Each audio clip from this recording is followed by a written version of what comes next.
Isang ina ang walang mapag-iwanan ng kanyang anak, kaya dinala niya ito sa trabaho.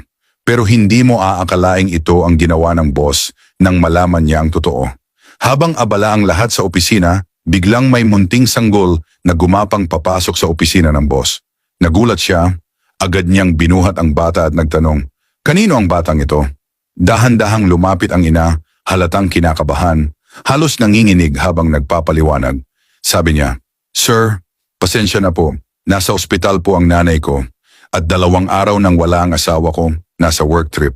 Wala po akong makuhang mag-aalaga, kaya napilitan po akong dalhin ang anak ko."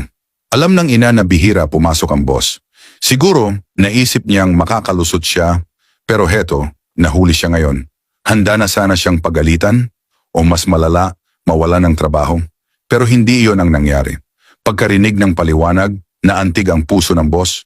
Hindi siya nagalit, ni hindi nagtaas ng boses. Sa halip, kinarga pa niya ang sanggol at nakipaglaro. At hindi doon nagtapos. Umalis ang boss papuntang tindahan.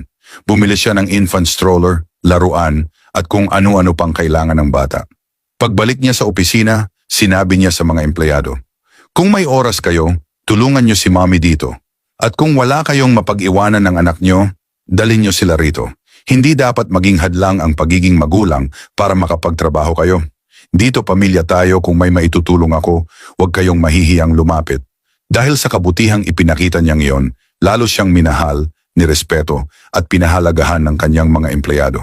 Totoo ang sabi sa Ephesians chapter 4 verse 32. "At magmagandang loob kayo sa isa't isa, na mahabagin, na nagpapatawad sa isa't isa.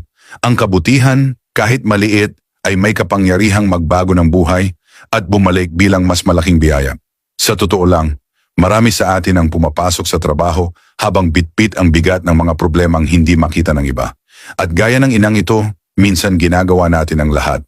Kahit nakakaiyak, kahit nakakahiya. Para lang hindi mabigo ang pamilya natin. Nakakatakot kung iisipin na ang isang pagkakamali o hindi pagkakaintindi ng tao ay pwedeng magwasak ng buhay natin.